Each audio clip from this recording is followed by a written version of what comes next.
Start करते हैं। अब सब सारे स्टूडेंट्स जुड़ चुके होंगे मेरे हिसाब से, अपन स्टार्ट करते हैं। अब मुझे ये बताओ, एवोगैड्रो लॉ हो चुका था क्या?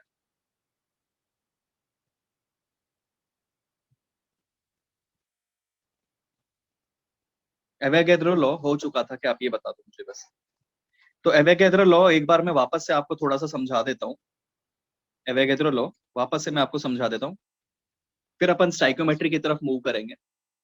इसके क्वेश्चन स्टार्ट किए थे क्या, आप मुझे ये बता दो।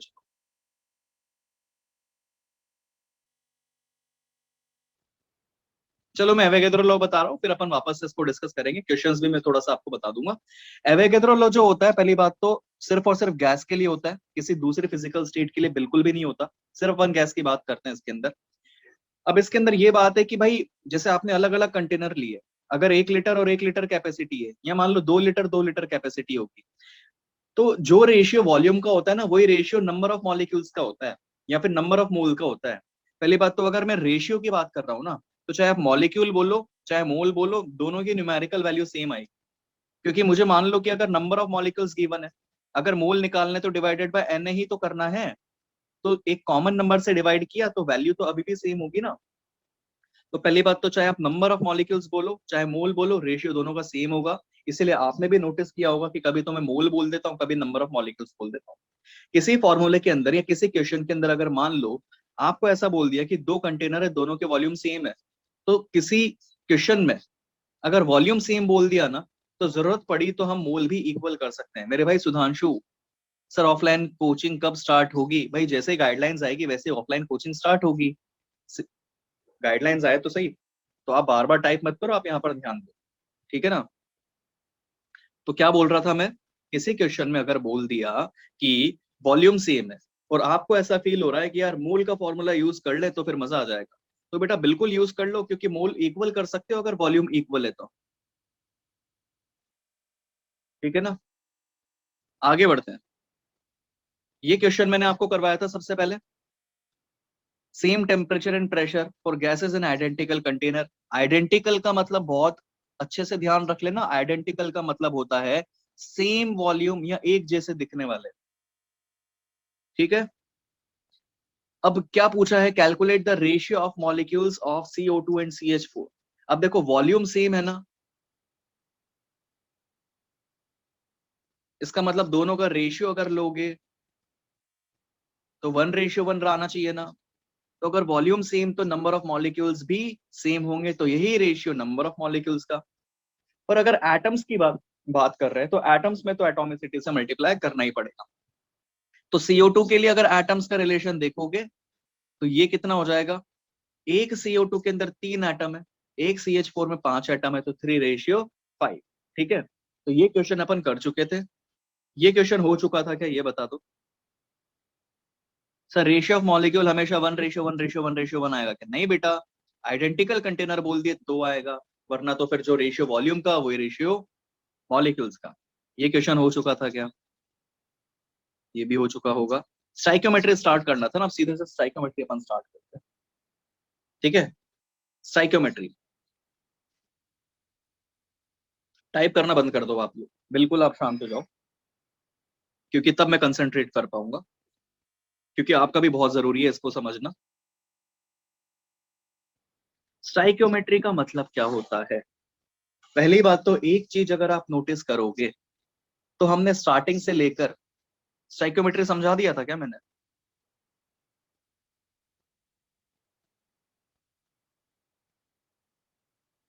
नहीं समझाया ना? हाँ तो सुनो, स्टाइकोमेट्री का मतलब क्या होता है। एक चीज अगर आप नोटिस करोगे ना, तो हमने अब तक इस तरीके के क्वेश्चंस किए हैं, जिसमें कभी तो मैं आपको मास दे रहा था, कभी मैं आपको वॉल्यूम दे रहा था, कभी मैं आपको क्या है जैसे नंबर ऑफ पार्टिकल्स दे रहा था। तो कोई एक सैंपल होता था और उसके मोल हम कैलकुलेट किया करते थे। केमिकल रिएक्शन की कहीं पर भी हमने बात नहीं करी। इस स्टाइकोमेट्री टॉपिक से अपन केमिकल रिएक्शंस की ही बात करने वाले हैं। तो इस टॉपिक के अंदर अपन किस तरह के क्वेश्चंस डील करेंगे? इस टॉपिक के अंदर अपन इस तरह के क्वेश्चंस डील करेंगे कि कोई भी आपके पास एक केमिकल रिएक्शन है, उसमें किसी भी एक का अगर आपको अमाउंट दे दिया, तो कुछ एक के अमाउंट के थ्रू किसी दूसरे तक कैसे पहुंचे। जैसे मैंने मान लो कि नाइट्रोजन के लिए बोल दिया कि नाइट्रोजन का इतना मोल है, या नाइट्रोजन का इतना मास है, या नाइट्रोजन के इतने नंबर ऑफ पार्टिकल्स हैं, और नाइट्रोजन से मैंने आपसे पूछ लिया कि बताओ कि अगर नाइट्रोजन इतना है तो अमोनिया कितना बनेगा। तो कभी कभी किसी एक के थ्रू अगर दूसरे को निकालना है तो उसमें अपना टॉपिक काम में आता है स्टाइक्योमेट्री। ठीक है, तो अब मैं स्टाइक्योमेट्री के अंदर पहले तो स्टाइक्योमेट्री का मीनिंग समझाता हूँ, उसके बाद में अपन देखेंगे कि इस तरह के क्वेश्चंस को अपन कैसे सॉल्व करें। तो पहले तो एक इन जनरल अगर अपन बात करें, जैसे एक काम करता हूँ, मैं एक ब्लैंक स्लाइड यहाँ पर ऐड करता हूँ।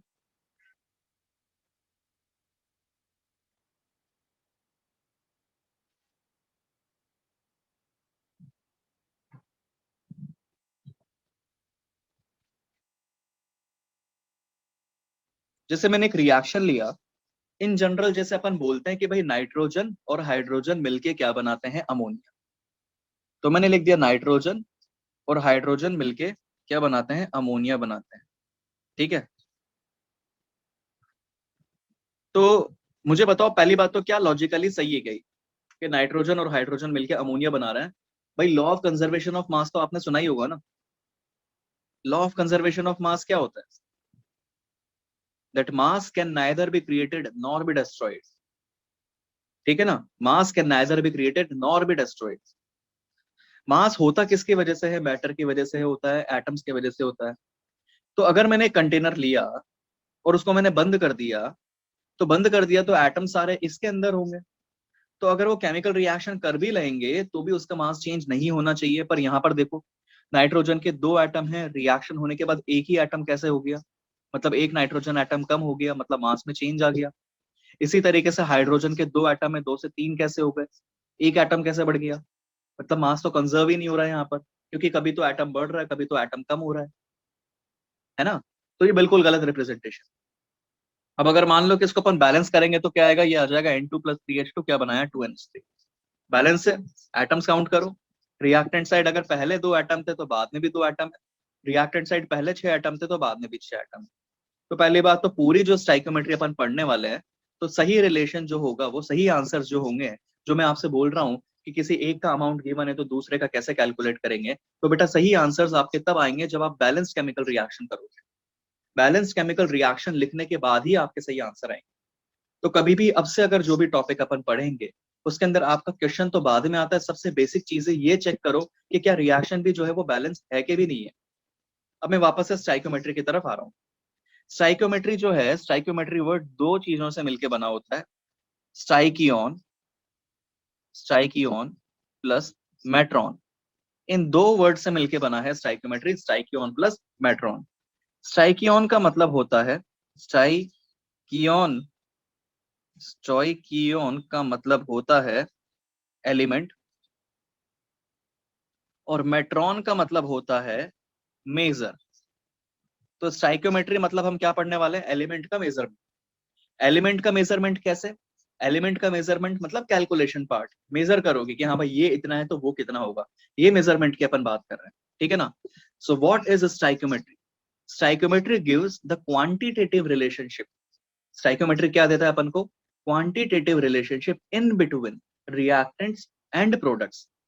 रिएक्टेंट और प्रोडक्ट के बीच में क्वांटिटेटिव रिलेशनशिप देता है इन अ बैलेंस केमिकल रिएक्शन। कोई भी केमिकल रिएक्शन अगर आपने बैलेंस फॉर्म में लिख रखी है, तो बैलेंस्ड केमिकल रिएक्शन के अंदर रिएक्टेंट्स और प्रोडक्ट्स के बीच में क्वांटिटेटिव रिलेशनशिप देता है कि अगर ये इतना होगा तो वो कितना होगा। ये रिलेशनशिप के बारे में बात करते हैं अपन किसमें, स्टाइकोमेट्री में। मगर सबसे बेसिक कंडीशन क्या होनी चाहिए स्टाइकोमेट्री की, the reaction should be balanced. When a chemical reaction is written in balanced form, it gives quantitative relationship between various reactants and products in terms of moles, mass, molecule, volume, etc. ठीक है। अब देखो अपन एक example लिए थे जो कि गलत था थोड़ा सा। हमने बोला था कि भाई नाइट्रोजन और हाइड्रोजन मिलके अमोनिया बना रहा है। कोफिशिएंट की अगर अपन बात करें, देखो कोफिशिएंट का मतलब क्या होता है, कोफिशिएंट वो नंबर होता है जो किसी के आगे लगा होता है ना। कोफिशिएंट वो नंबर होता है जो किसी के आगे लगा होता है। तो यहाँ पर नाइट्रोजन का कोफिशिएंट कितना, 1। हाइड्रोजन का कोफिशिएंट कितना, 1। अमोनिया का कोफिशिएंट कितना, 1, 1, 1, 1। पर मुझे बताओ क्या ये प्रॉपर रिप्रेजेंटेशन था क्या, जिसके कोफिशिएंट्स मैंने बताए जस्ट अभी, बिल्कुल भी नहीं था, बैलेंस नहीं थी। अब मैंने क्या किया, बैलेंस केमिकल रिएक्शन के कोफिशिएंट्स को नोटिस किया। तो ये कितने होगा, 1, 3, है कि नहीं है?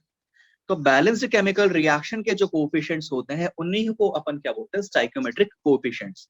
तो कभी किसी क्वेश्चन में अगर स्टाइकियोमेट्रिक कोफिशिएंट अगर वर्ड लिखा हुआ मिले आपको, तो स्टाइकियोमेट्रिक कोफिशिएंट का मतलब होता है coefficients in the balanced chemical reaction. ठीक है, coefficients of the balanced chemical reaction are called stoichiometric coefficient.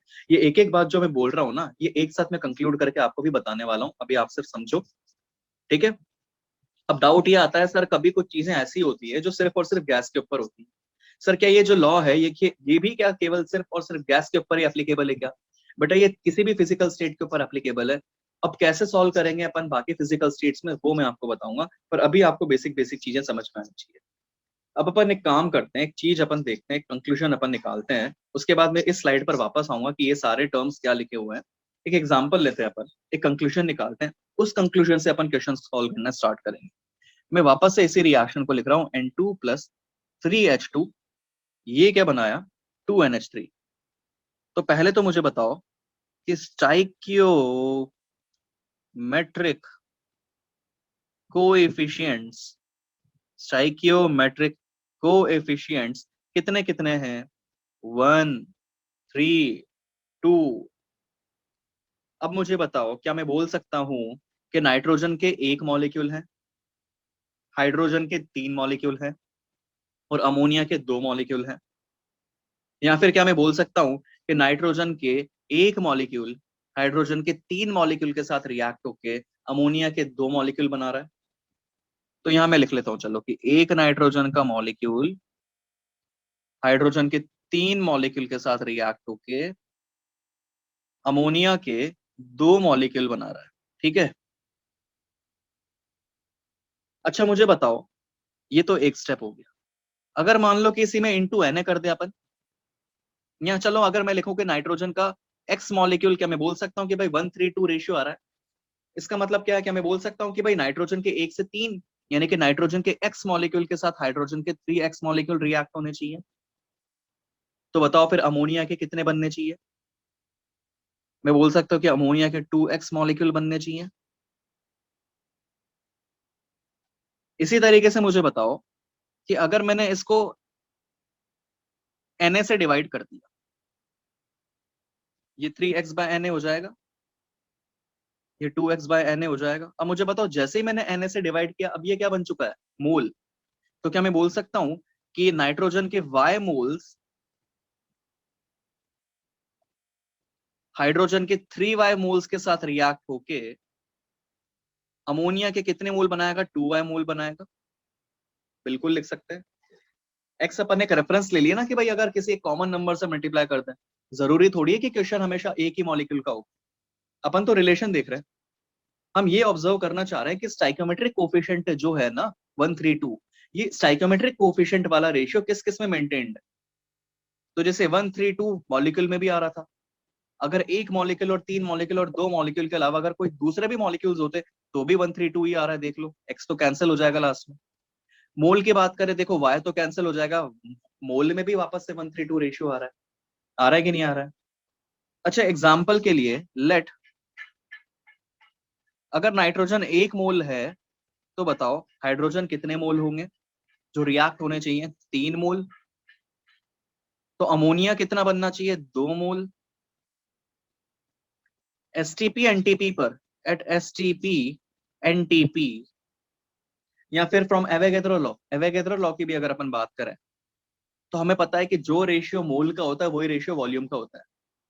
तो क्या मैं बोल सकता हूँ कि इस 1 मोल का वॉल्यूम 22.4 लीटर था, एसटीपी एनटीपी की अगर मैं बात करूंगा तो? इसी तरीके से क्या मैं बोल सकता हूँ फिर हाइड्रोजन का वॉल्यूम, तो 3 मोल का वॉल्यूम तो इतना होना चाहिए। अमोनिया का कितना होना चाहिए, 2 × 22.4 होना चाहिए।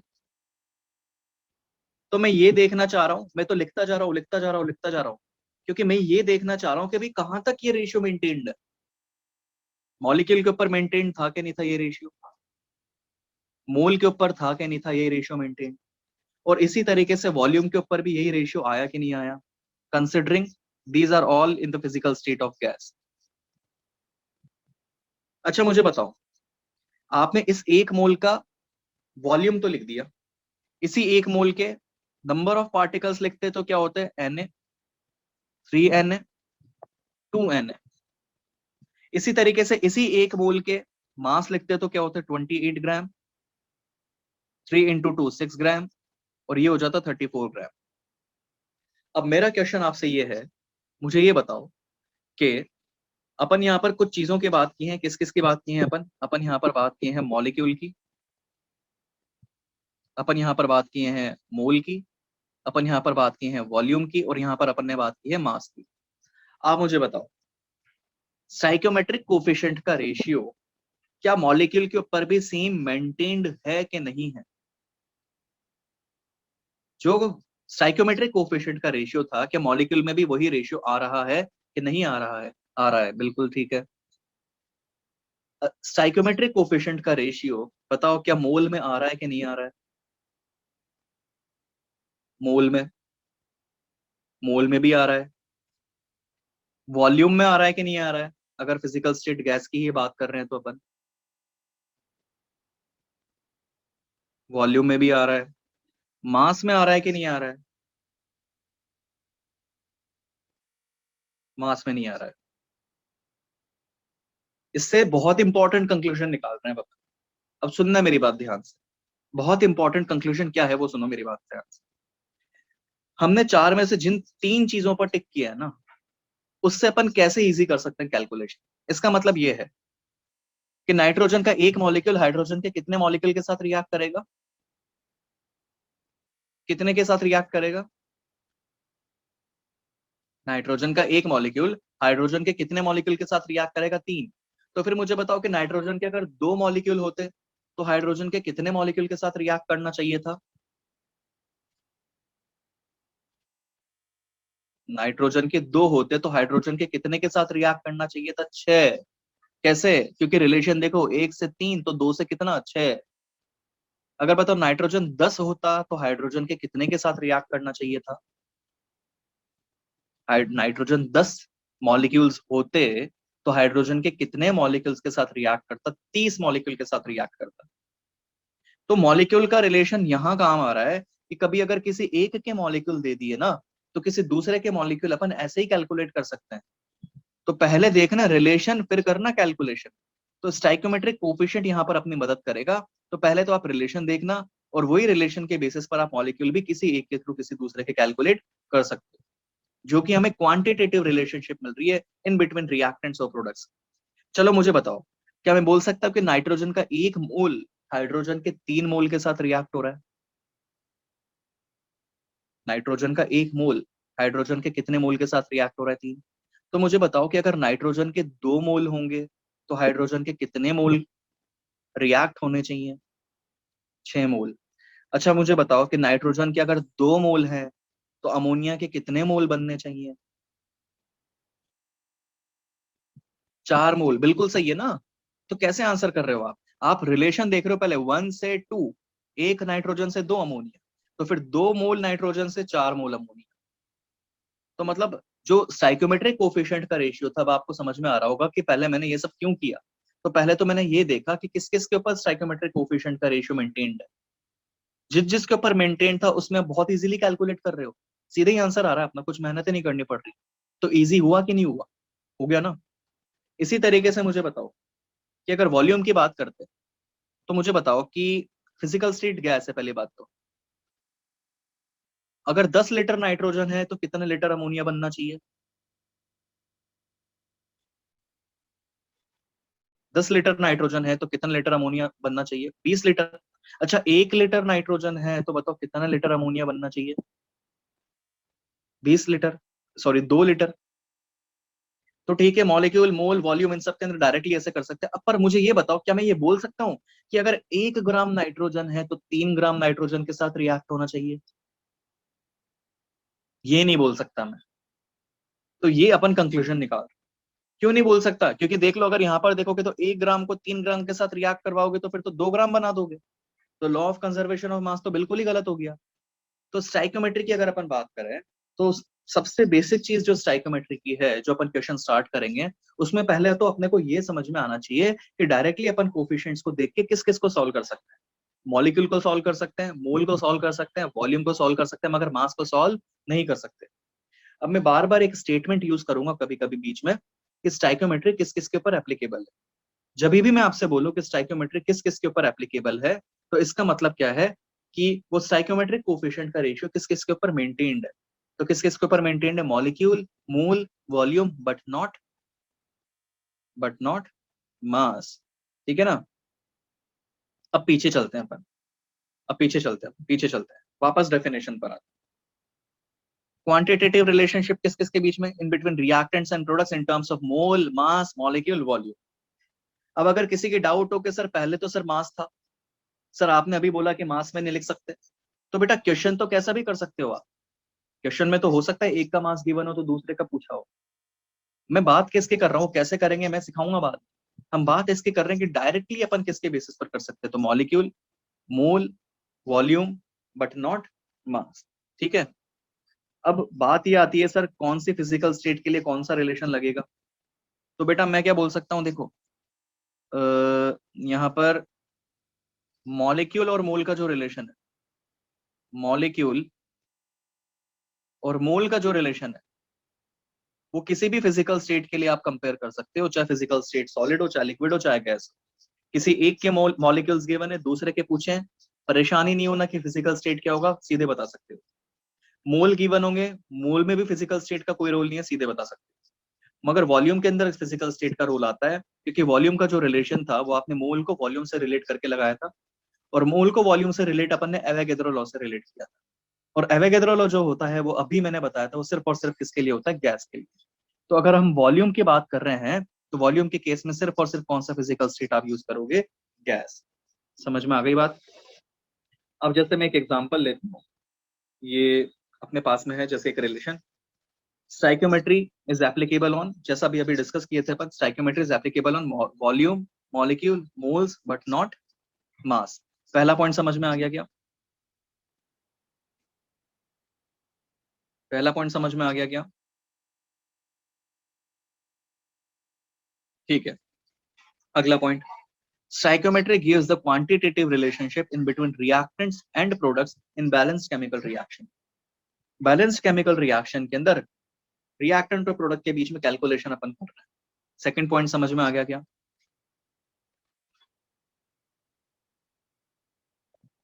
सेकंड पॉइंट भी समझ में आ गया। तीसरा point, coefficients in the balanced chemical reaction are called stoichiometric coefficients. जो तुम्हें अभी बताया था आपको, केमिकल रिएक्शन बैलेंस करने के बाद के जो कोफिशिएंट्स होते हैं, उन्हीं को अपन क्या बोलते हैं? Stoichiometric coefficient. ये पॉइंट समझ में आ गया क्या? ठीक है। अगला point, necessary condition for stoichiometry is balanced chemical reaction. ये तो बहुत बेसिक सी चीज है, ये क्लियर हो गया। ठीक है। अब मैं आपसे कुछ एग्जांपल्स पूछ रहा हूँ, वो एग्जांपल्स अपन डिस्कस करेंगे अभी।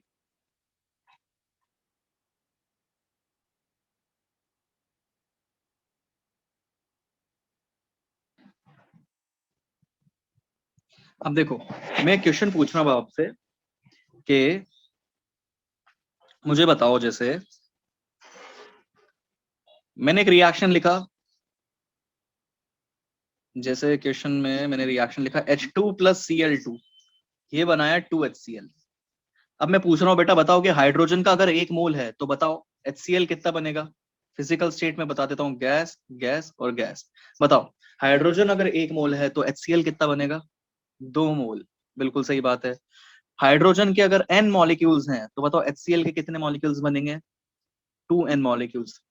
हाइड्रोजन का अगर 1 लीटर है तो बताओ HCl का कितना लीटर बनेगा? 2 लीटर। समझ में आ गई बात। चलो अगला एग्जांपल, CaCO3, ये बनाया CaO + CO2। बहुत कॉमन रिएक्शन है, फिजिकल स्टेट इसमें जरूरी है ध्यान रखना, सॉलिड होता है फिजिकल स्टेट इसमें, कैल्शियम ऑक्साइड की भी सॉलिड और कार्बन डाइऑक्साइड की भी सॉलिड। अब वापस से सेम क्वेश्चन मैं आपसे पूछ रहा हूँ, 1 मोल कैल्शियम कार्बोनेट है तो बताओ कितने मोल कैल्शियम ऑक्साइड मिलेंगे? 1 मोल। अगर n मॉलिक्यूल्स कैल्शियम कार्बोनेट है तो बताओ कितने मॉलिक्यूल्स मिलेंगे? n molecules. अगर 1 लीटर कैल्शियम कार्बोनेट है तो बताओ कितना लीटर कैल्शियम ऑक्साइड मिलेगा? 1 लीटर। कर सकते हैं क्या ऐसा? ये मत कर देना, ये ध्यान रखना है बस। पहला और दूसरा रिलेशन तो सही था, मगर ये मत कर देना क्योंकि फिजिकल स्टेट कितनी आ रही है, सॉलिड। समझ में आ गई बात? तो इसीलिए मैंने बोला था कि अगर गैस होगा ना तो सिर्फ गैस का ही वॉल्यूम कैलकुलेट कर सकते हो, सॉलिड का वॉल्यूम कैलकुलेट यहां पर अपन नहीं करेंगे।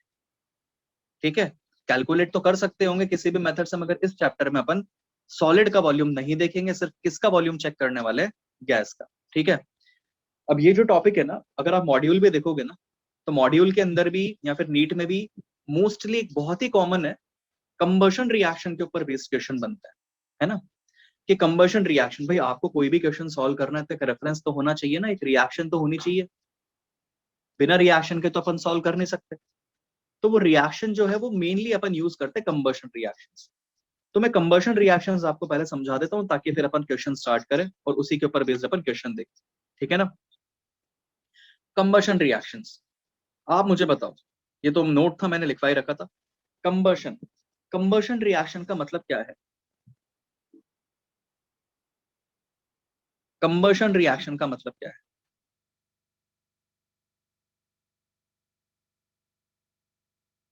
तमल बोल रहा है एंडोथर्मिक, नहीं मेरे भाई, ऐसा नहीं है। एक्सोथर्मिक एंडोथर्मिक बोल रहे हैं कुछ। कार्तिक बोल रहा है एडिशन ऑफ ऑक्सीजन। रजत बोल रहा है ऑक्सीडेशन। बोल सकते हैं, बिल्कुल सही बात। कंबशन रिएक्शन का मतलब होता है to reactants one products. Vishwanath गलत है बिल्कुल, ये बिल्कुल सही है अभिषेक। कंबशन रिएक्शन का मतलब होता है reaction in the presence of oxygen. किसी भी सब्सटेंस की ऑक्सीजन के साथ अगर आप रिएक्शन करवा रहे हो तो उसको मैं बोलूंगा कंबशन रिएक्शन। एग्जाम्पल के लिए, एग्जाम्पल के लिए जैसे मैंने बोला C+O2 CO2, तो ये किसकी कंबशन रिएक्शन है? कार्बन की। या मैंने किसी भी सब्सटेंस का नाम लिया, मैंने बोला जैसे नाइट्रोजन का कंबशन करवा रहा हूं तो N2+O2 ये क्या बनाया, 2NO। So the reaction in the presence of oxygen is called combustion reaction. तो यहाँ पर मैं जो कंबशन रिएक्शन है वो मैं सिखाने वाला हूँ किसके बेसिस पर, किसके लिए, हाइड्रोकार्बन के लिए। तो मैं कंबशन रिएक्शन लिखना सिखाऊंगा सिर्फ और सिर्फ हाइड्रोकार्बन के लिए, जिसमें हाइड्रोकार्बन का मतलब क्या होता है, हाइड्रोकार्बन का मतलब वो कंपाउंड जिसमें कार्बन है और हाइड्रोजन है। तो पहली बात तो कंबशन का मतलब क्या होता है, कंबशन मतलब reaction in the presence, reaction in the presence of oxygen. Reaction in the presence of oxygen is called combustion reaction. ठीक है, अब स्टार्ट करते हैं अपन। एकदम बेसिक कंक्लूजन निकाल रहा हूं मैं, सीधे सीधे बता रहा हूं आपको, ध्यान से समझ लो अब जो भी मैं बोल रहा हूँ। ठीक है ना? एक एग्जांपल लिए अपन, एक हाइड्रोकार्बन लिया CH4। हाइड्रोकार्बन मतलब कार्बन और हाइड्रोजन से मिलकर जो कंपाउंड बन रहा है हाइड्रोकार्बन।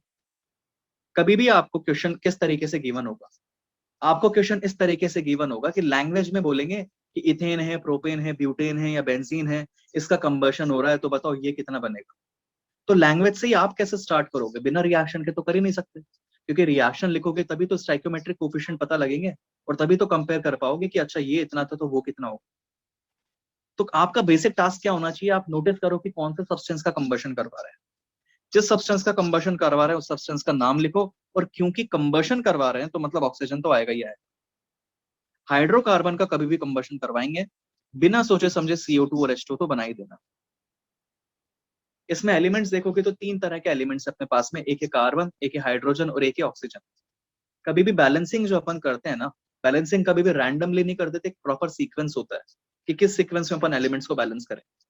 आपकी एक चैप्टर है रेडॉक्स रिएक्शन, रेडॉक्स रिएक्शन के अंदर भी एक पूरा टॉपिक है कि हाँ भाई रिएक्शन को बैलेंस कैसे करें, क्योंकि एक सीक्वेंस होता है बैलेंस करने का।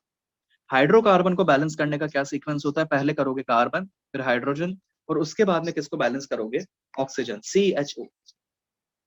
अब देखो क्या कार्बन यहाँ पर बैलेंस है क्या, एक कार्बन प्रोडक्ट साइड भी एक कार्बन बैलेंस। क्या हाइड्रोजन बैलेंस है क्या, कितने हाइड्रोजन है रिएक्टेंट साइड 4, मगर प्रोडक्ट साइड कितने 2, तो 2 से मल्टीप्लाई करना चाहिए था मुझे। ठीक है, carbon balance, hydrogen balance, oxygen check करो, प्रोडक्ट साइड में कितने ऑक्सीजन एटम आ रहे हैं। कभी भी ऑक्सीजन चेक करोगे ना, प्रोडक्ट से चेक करना फिर रिएक्टेंट में, ऑक्सीजन में उल्टा होता है। बाकियों में तो अपन क्या कर रहे थे, प्रोडक्ट को बैलेंस कर रहे थे, मगर ऑक्सीजन में पहले प्रोडक्ट देख के फिर रिएक्टेंट की तरफ आओ। तो प्रोडक्ट साइड कितने ऑक्सीजन एटम 4, तो यहाँ किससे मल्टीप्लाई करना चाहिए 2 से। बात समझ में आ गई। तो सीक्वेंस ऑफ बैलेंसिंग है सीधी सी बात CHO। फिजिकल स्टेट की बात करें तो यहाँ पर CH4 का फिजिकल स्टेट है गैस। ऑक्सीजन का हमेशा जो फिजिकल स्टेट होगा वो गैस ही होगा।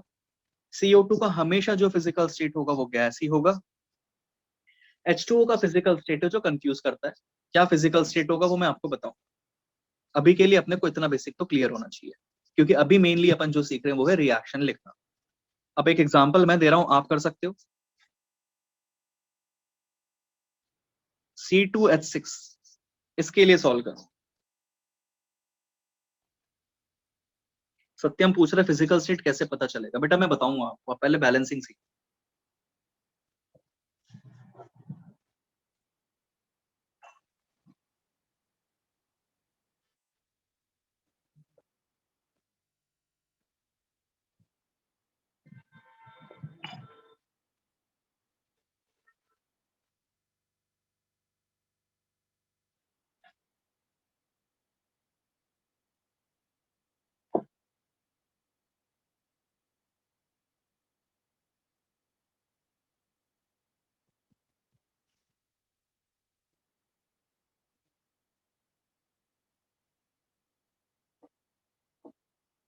सीधे से सबसे पहले मैं लिखूंगा ऑक्सीजन, बिना सोचे समझे मैं लिख दूंगा CO2 और H2O। CHO कार्बन मतलब 2, हाइड्रोजन यहाँ पर 3H2O। ऑक्सीजन देखो, ऑक्सीजन प्रोडक्ट साइड कितने हो गए 2 इंटू 2 4, 4 प्लस 3 7, तो यहाँ 7 लगा दो। मगर ये तो गलत हो गया। प्रोडक्ट साइड 7 एटम्स थे, रिएक्टेंट पर साइड भी 7 एटम्स होने चाहिए, मगर 7 लिखते ही तो 14 हो गए ना। हमें तो आधे चाहिए, आधे चाहिए तो आधे कर दो। क्या बोला मैंने, प्रोडक्ट साइड में देखा कि 7 थे, तो रिएक्टेंट साइड भी 7 से मल्टीप्लाई कर दिया। मगर जैसे ही 7 से मल्टीप्लाई किया तो एकदम फील आया कि यार ये तो 14 हो गए, आधे चाहिए थे, आधे चाहिए थे तो आधे कर दो। ये अपने पास में रिएक्शन हो गई। एक और एग्जांपल दूं, C4H10, इसके लिए बताओ।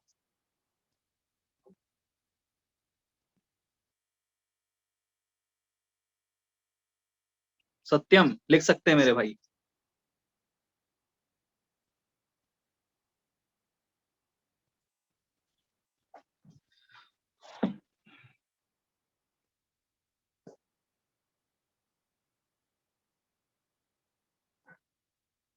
साहिल, ऑक्सीडेशन क्या होता है वो तो रेडॉक्स में बताऊंगा, अभी कंबशन समझ रहा है।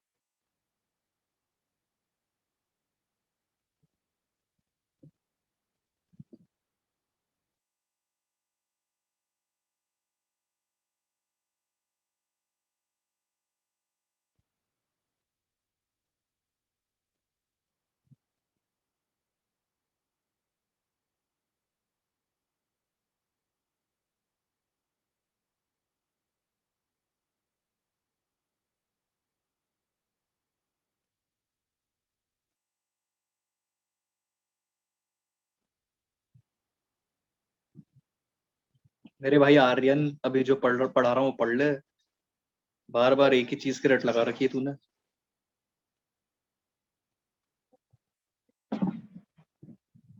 चलो देखते हैं।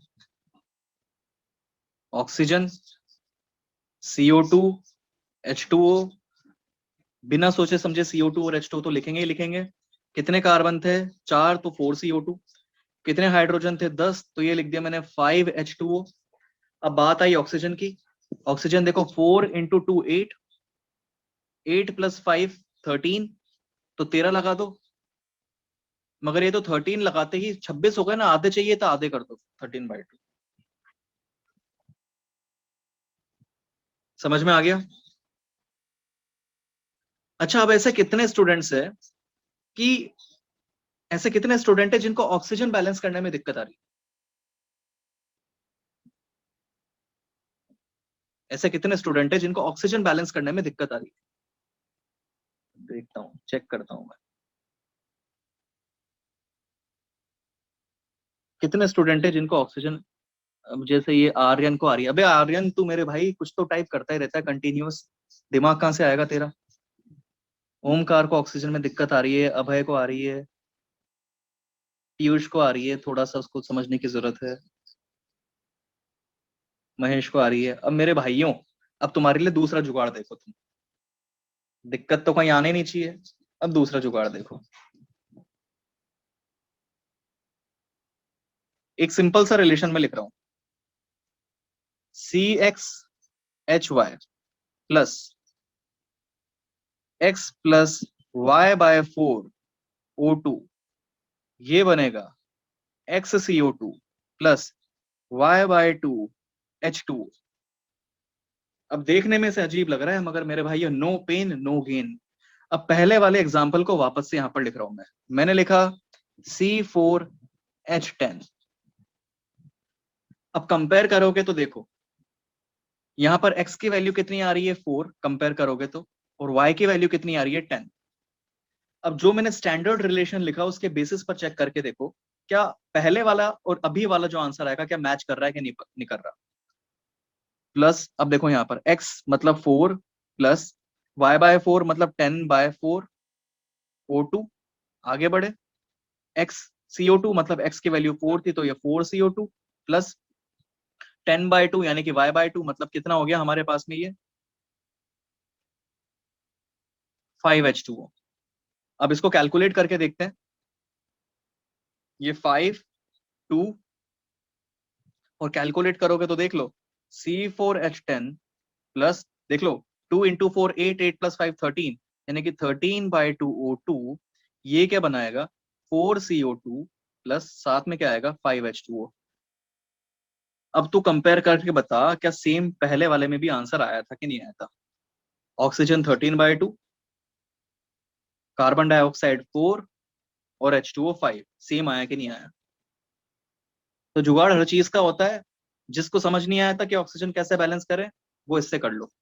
पहली बात तो जरूरी नहीं कि सभी को ये चीज ध्यान रखनी है। आपको रेगुलर मेथड से अगर समझ में आ रहा है तो रेगुलर मेथड से भी कर सकते हो। ये उन स्टूडेंट्स को ध्यान रखना है जिनको ऑक्सीजन बैलेंस करने में दिक्कत आ रही है। अब मैं एक एग्जांपल दूं। अब अपन करते हैं, जैसे आप बैलेंस करो C2H4 को, इसकी रिएक्शन लिखो।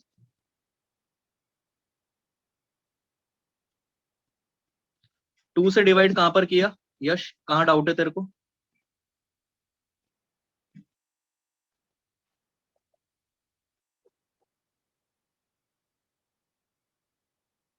बेटा वो देखना, अगर 2 से डिवाइड नहीं करता ना तो फिर 26 ऑक्सीजन एटम हो जाते हैं ना। 26 नहीं चाहिए थे, उसके आधे चाहिए थे। आधे चाहिए तो आधा कर दिया।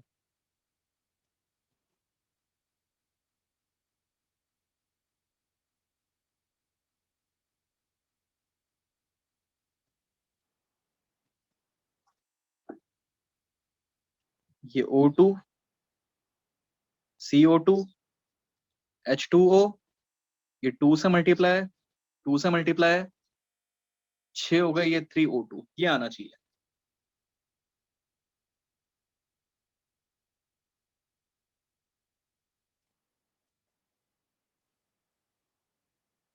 ये आ रहा है।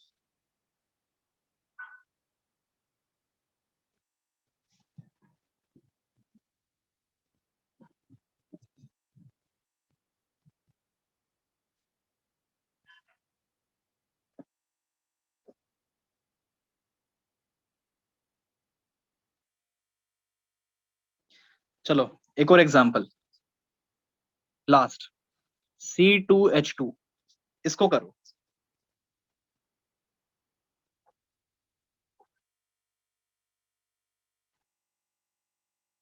थैंक यू मेरे भाई सुमित, मेरा कुछ नहीं है, तुम लोग अच्छे से पढ़ रहे हो।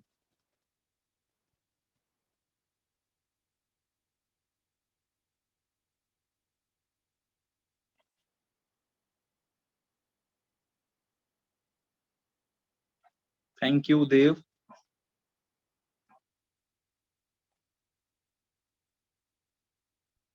Thank you Anant.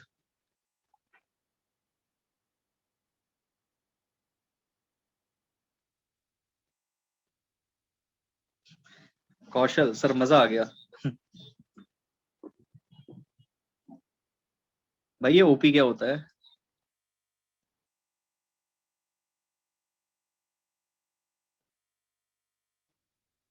Thank you भव्य।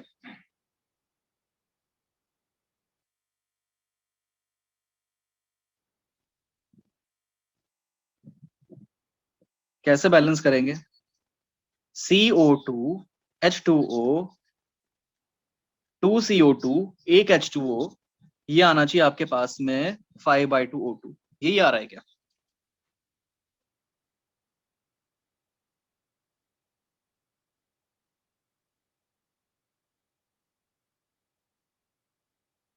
गलती नहीं हो रही ना, सारे सही हो रहे हैं ना? अब गलती करवाऊंगा तुमसे। बहुत मजा आ रहा है तुम्हें, है ना? अब रुको तुम।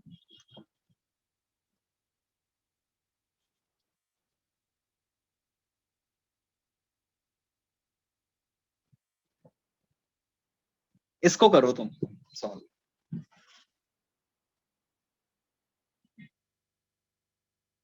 सॉल्व करो। अब गलती करोगे।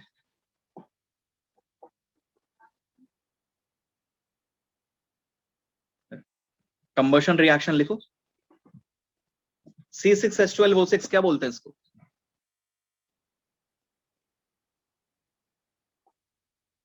ग्लूकोज, बिल्कुल सही। लिखो फटाफट, सॉल्व करो। वकार।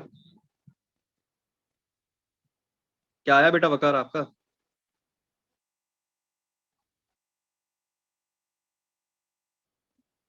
रटा हुआ मत बोलो, जो मेथड है उससे सॉल्व करो।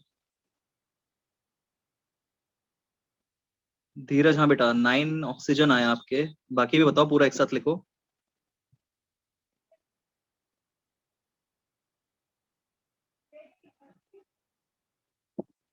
10th में बहुत बार लिखे तो बेटा फिर रिएक्शन चेंज करके दूसरा पूछूंगा, तो टेंशन मत ले।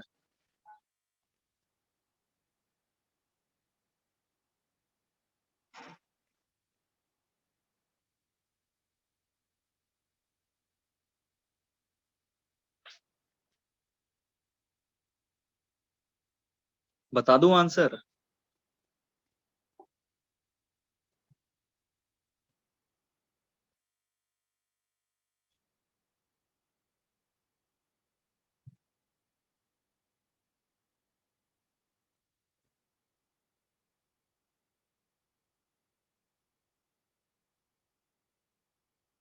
देखो अब बता रहा हूं मैं। +O2, प्रोडक्ट साइड में 6CO2 +6H2O, यहां तक कोई दिक्कत नहीं है। अब यहां पर मैं लिख रहा हूं 6O2। अब मुझे ये बताओ किस किसने 9 लिखा था? किस किसने 9 लिखा था? ऑक्सीजन 9। 9 ऑक्सीजन किस किसने ये लिखा था? होगा, कोई तो होगा। सौरव ने, सत्यम ने, तनिष्क ने, मनीष ने, सौरव ने। तो बेटा ये सिली मिस्टेक मत कर देना, यहाँ पर देख लो आप। दो रिएक्शन ऐसी है जो अपन को थोड़ा सा कंफ्यूज कर सकती है, केवल दो ही है, ऐसा नहीं बहुत उल्टी सीधी है। देखो इसको कैसे देखेंगे, एक नॉर्मल मेथड से अपन देखें तो अपने पास कितने, 6 कार्बन है, 12 हाइड्रोजन हो गए, यानी कि 6H2O हो गया। ऑक्सीजन चेक करो, ऑक्सीजन प्रोडक्ट साइड में कितने, 6 × 2 12, और 6 आपके पास H2O की वजह से आए, यानी कि 18। मगर लेफ्ट साइड में 6 तो पहले से ही थे, और कितने चाहिए, 12। तो 12 चाहिए थे, तो अपन ने यहाँ पर 6 कर दिया, तो ये क्या हो गया, 6O2। समझ में आ गया? तो यहाँ पर ये ऑक्सीजन जो ग्लूकोज के साथ में, ये अपन भूल जाते हैं कि ये भी साथ में था, तो ये भूलना नहीं है। ये अपने पास में 6O2। एक और दूं सिमिलर? चलो एक और करो। अच्छा, ग्लूकोज की फिजिकल स्टेट यहाँ पर क्या होगी? ग्लूकोज की फिजिकल स्टेट हमेशा क्या होगी, सॉलिड। ऑक्सीजन क्या होगा, गैस। CO2 क्या होगा, गैस। H2O की फिजिकल स्टेट क्या होगी? H2O की फिजिकल स्टेट क्या होगी? अभी बताऊंगा, चलो उसके पहले ये लिखो आप। C12H22O11, इसके लिए रिएक्शन लिखो।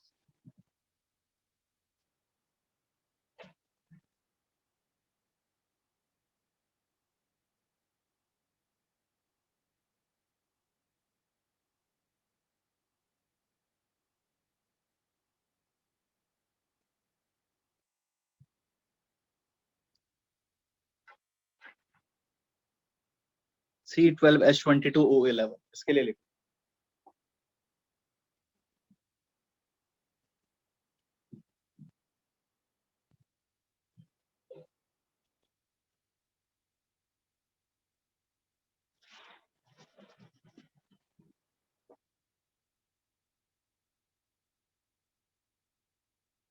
अच्छा, कितने CO2 होने चाहिए? 12 CO2। कितने H2O होने चाहिए? 11 H2O। अब देखो 11 H2O थे तो 11 ऑक्सीजन तो पहले से ही, अब कितने और चाहिए? 24 चाहिए, मतलब यहाँ पर 12 आना चाहिए, सीधी सिंपल सी बात।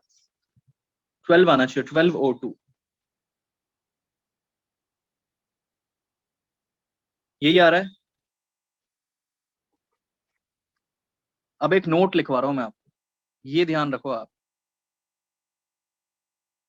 If temperature is greater than equal to 100 degree Celsius or gaseous reaction is mentioned, gaseous reaction is mentioned, then physical state of H2O will be gas, that is H2O gas। समझ में आ गई बात? Question में अगर mentioned होगा कि gaseous reaction है या टेम्परेचर 120 130 इतना डिग्री सेल्सियस दिया होगा तो ही H2O का फिजिकल स्टेट गैस मानना।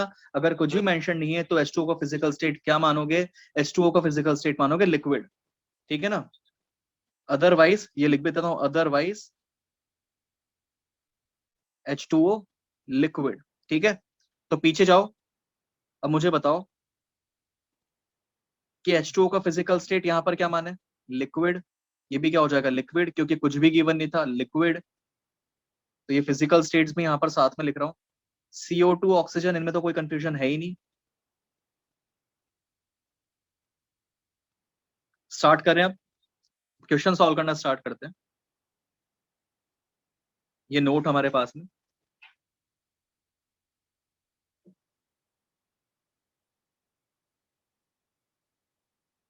तो आगे क्वेश्चंस आएंगे ऐसे जिसमें आपको कंफ्यूजन होगा। इस चैप्टर में नहीं आएगा आपको, ये थर्मोडायनेमिक्स में दिक्कत आ सकती है, केमिकल इक्विलिब्रियम में दिक्कत आ सकती है, तो उस पॉइंट पर वो दिक्कत नहीं है, इसलिए मैंने अभी नोट लिखवा दिया।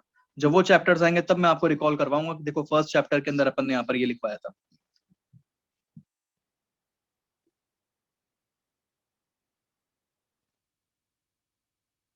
आगे बढ़ते हैं। ये क्वेश्चन है, ये सॉल्व कर।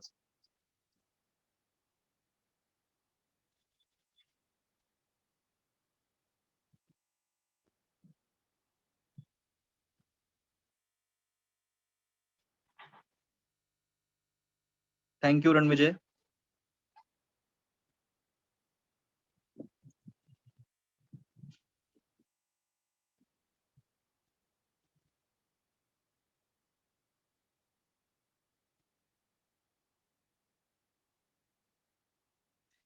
सबसे पहले क्या करोगे? जिसको समझ ही नहीं आ रहा स्टार्ट कैसे करना है, तो बेटा कम से कम रिएक्शन तो लिखनी पड़ेगी। बिना रिएक्शन को आपको समझ ही नहीं आएगा कि किसको कितने से कंपेयर करना है। तो जैसा क्वेश्चन में बोला हुआ है कि कंबर्जन है C2H6 का, तो मैं C2H6 के कंबर्जन रिएक्शन लिखूंगा सबसे पहले। तो ये 2CO2 प्लस साथ में क्या आ गया? 3H2O। और ऑक्सीजन कितने होंगे हमारे पास में? ये होंगे 7/2O2। अब हमसे पूछा किसके लिए? हमसे पूछा है कि अगर 10 लीटर C2H6 है तो उससे कितना लीटर CO2 बनेगा। तो मैंने एक स्टेटमेंट आपको बार बार बोला हुआ है कि पहले क्या देखोगे? रिलेशन, फिर क्या करोगे? कैलकुलेशन।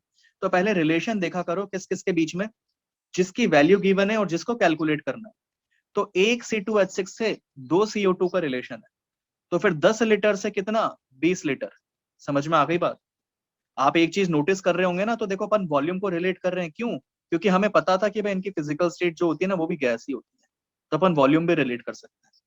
साइक्योमेट्री एप्लीकेबल भी होती है वॉल्यूम के ऊपर, तो ये अपन वॉल्यूम कैलकुलेट भी कर रहे हैं। तो 10 लीटर से 20 लीटर आना चाहिए। अभिलाष तेरा तो पता नहीं क्या आया है, तू देख लेना क्या किया तूने। आंसर 20 लीटर आना चाहिए, बहुत ही सिंपल है। समझ में आ गई बात?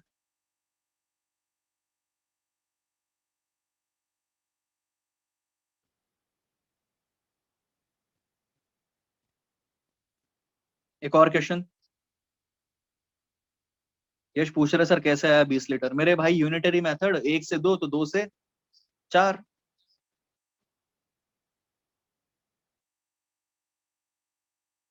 यश पूछ रहा है सर हमें कैसे पता C2H6 गैस है। तो बेटा बचपन से ही थोड़ा, जब पैदा हुआ था तब क्या ABCD सीख के पैदा हुआ था क्या? आने के बाद ही सीखी ना। तो यहाँ पर भी ये बेसिक चीज है, सबसे पहली बार देख रहे हो, आगे से ध्यान रखना। C2H6 क्या होगा गैस में, या फिर हाइड्रोकार्बन जो होते हैं जनरली वो गैस में ही होते हैं, ज्यादा परेशान नहीं होना।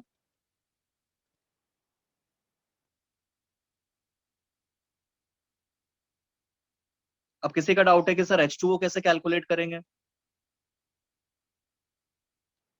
बेटा H2O लिक्विड में है, इसके लिए क्वेश्चन नहीं पूछा जाए, और पूछेंगे तो कैसा क्वेश्चन पूछेंगे वो अभी अपन देखेंगे। अभी तो बेसिक क्वेश्चन करवाया है, सबसे पहला क्वेश्चन था। कंटिन्यू करते हैं।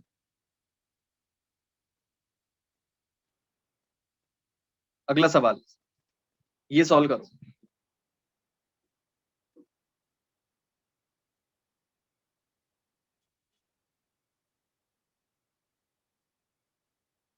प्रिंस स्टाइकोमेट्रिक कोफिशिएंट देखे सबसे पहले, उससे फिर कैलकुलेशन हमने किया।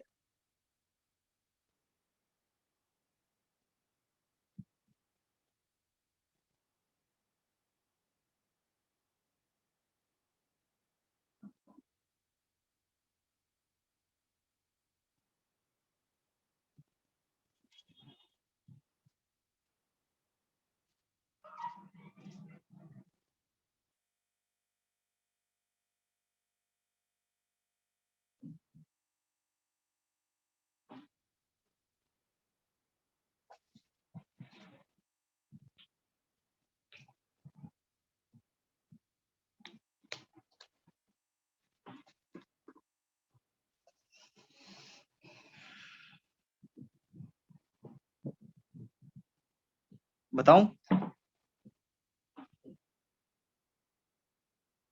रिएक्शन लिखते हैं सबसे पहले।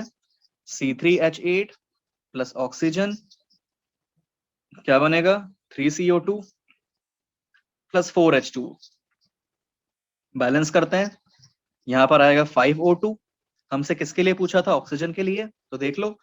तो जिसका पहले वाले क्वेश्चन में डाउट था ना कि सर डबल कैसे हुआ, तो बेटा वो आपस से समझ लो।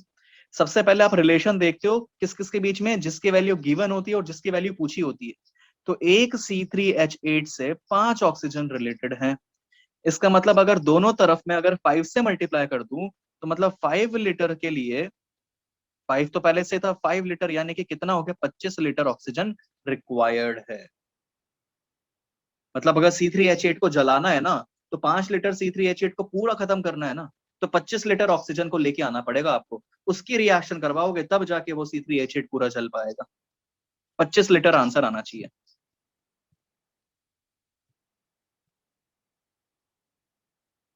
सवाल करें अगला।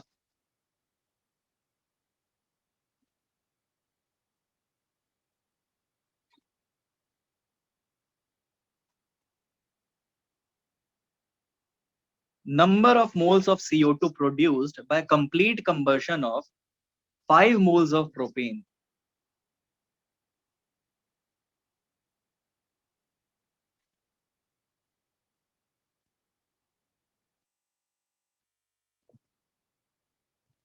प्रोपेन का फॉर्मूला क्या होगा?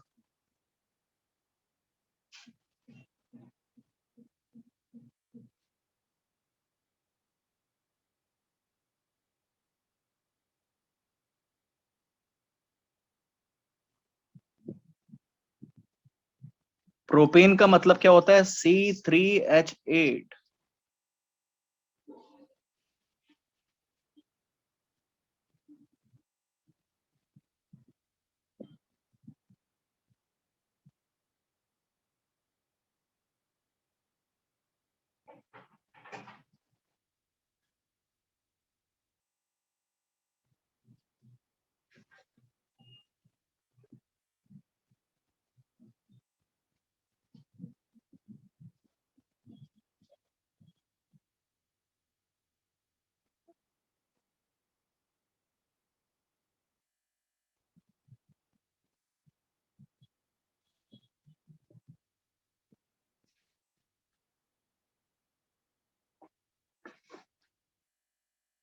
देखते हैं सॉल्यूशन। प्रोपेन यानी कि C3H8 प्लस O2 क्या बनाएंगे 3CO2 प्लस साथ में क्या लिखेंगे 4H2O। तो 6 और 4 10 यानी कि 5O2, जिसमें फिजिकल स्टेट अपने को पता है गैस गैस गैस, और ये लिक्विड है क्योंकि कुछ भी मेंशन नहीं है तो लिक्विड। हमसे किसके लिए पूछा है, हमसे पूछा है number of moles of CO2 produce by complete combustion of 5 moles of propane. CO2 पूछा है ना, तो देख लो 1 से 3, कितना 1 से 3, तो फिर 5 से कितना, 5 मोल से कितना 5 × 3 यानी कि 15 मोल। समझ में आ गया? और शॉर्ट करूं,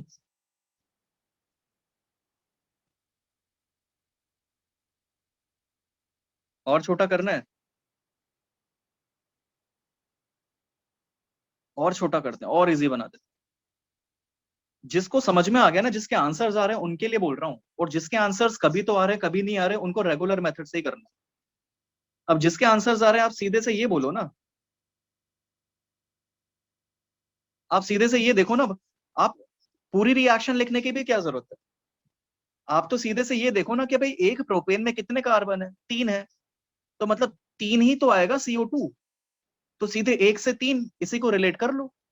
तो मतलब अगर 5 मोल प्रोपेन था तो फिर 3 गुना यानी कि 5 × 3 15 मोल CO2 हो गया। रिएक्शन भी नहीं लिखनी, सीधे अपन कर सकते हैं। इसके पहले भी देख लो, इसके पहले देख लो, मैंने किसको पूछा था ऑक्सीजन को, तो पहले तो देख लो। ऑक्सीजन पूछा था, देखो ऑक्सीजन तो कैलकुलेट करने पर ही आता, मगर CO2 पूछा होता तो अपन डायरेक्टली ऐसे भी कर सकते थे। जैसे इसके पहले वाले में देखो CO2 पूछा था, तो देख लो एक C2H6 है ना, यानी कि डबल होंगे ना कार्बन, तो इसका डबल कर दो 10 का 20। इतना क्यों लिखना? समझ में आ गई बात? अब जैसे एक क्वेश्चन और मैं तुमसे पूछूं, अब जैसे यार ये हाइड्रोकार्बन्स की बात कर रहे थे अपन, चलो ये करो, ये सॉल्व करो।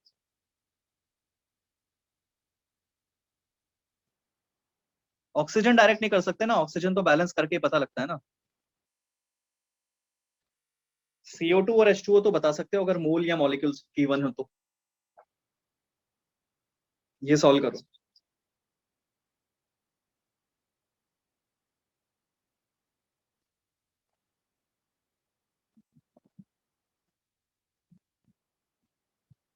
सीधे ही आंसर कर रहे हो मेरे भाइयों तुम तो, फटाफट।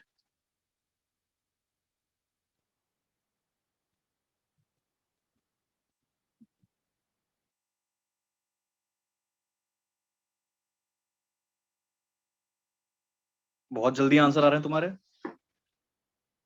यार मुझसे जल्दी तो तुम आंसर कर लेते हो। तो ग्लूकोज का फॉर्मूला C6H12O6 प्लस O2 क्या बनाएगा 6CO2 प्लस क्या लिखना चाहिए, ये होना चाहिए हमारे पास 6H2O। ऑक्सीजन कितने हो गए हमारे पास में, यहाँ पर 6 आने चाहिए 6O2। अब चेक करते हैं, अच्छा फिजिकल स्टेट भी एक बार लिख लेता हूँ चलो। वैसे अगर लिक्विड नहीं है तो फिजिकल स्टेट देखने की जरूरत भी नहीं है,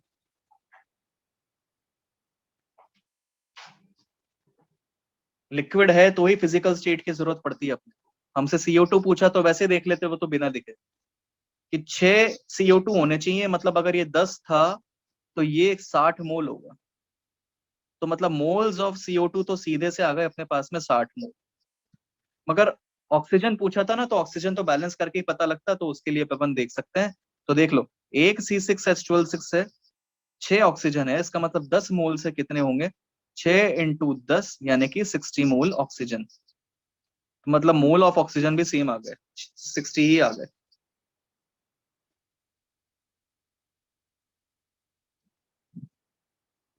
कार्तिक बोल रहा है सर X+Y/4 से कर सकते हैं ऑक्सीजन डायरेक्टली कैलकुलेट, बिल्कुल सही बात है, वैसे भी कर सकते हो।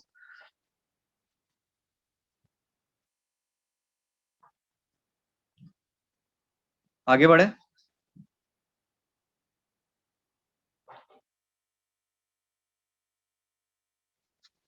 और क्वेश्चंस करते हैं अपन।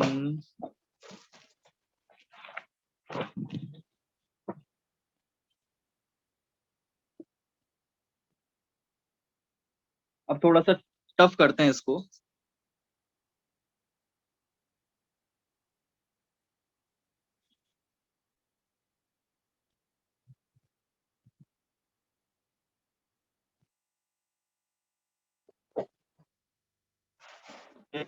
कैलकुलेट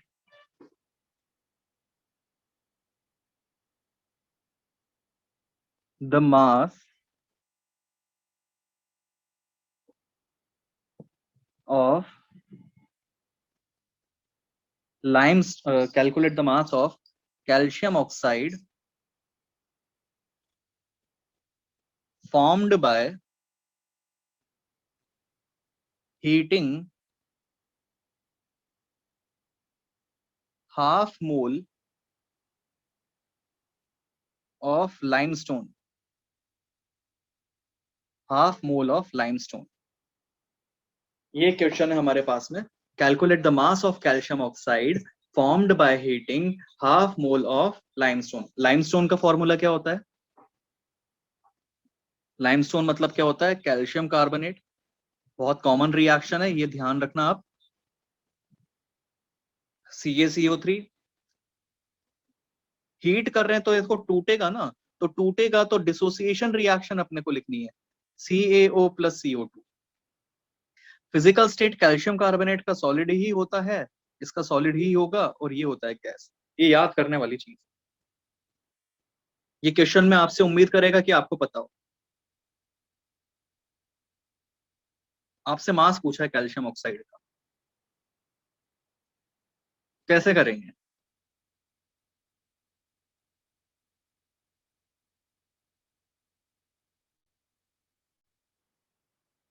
कई बच्चों के आंसर आ चुके हैं।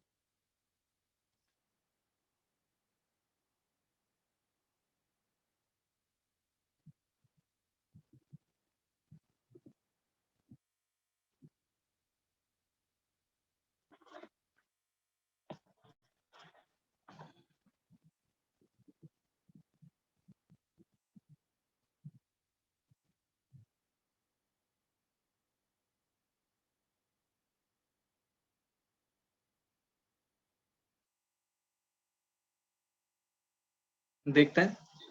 देखो मोल कितने गिवन है, पहली बात तो देखो किसको किससे रिलेट करना है, कैल्शियम कार्बोनेट को कैल्शियम ऑक्साइड से रिलेट करना, मतलब 1 से 1। अब आपको क्वेश्चन के अंदर हाफ मोल गिवन है, मतलब ये अगर हाफ मोल है तो जैसा हर क्वेश्चन में अपन कर रखे थे, ये भी कितना हाफ मोल। अब तो एक रेगुलर क्वेश्चन हो गया ना, जैसे अपन पहले किए थे, अगर मोल पता है तो मास पूछे, तो मतलब moles of calcium oxide is equal to mass upon molar mass. तो मास कितना आ जाएगा? Mole into molar mass which is equal to 56, it should come out to be 28 gram answer आना चाहिए। इसके अलावा अगर किसी का आंसर आया है, इसका मतलब उसने मोलर मास ही गलत लिखा हुआ था। आंसर 28 ग्राम आना चाहिए। समझ में आ गया?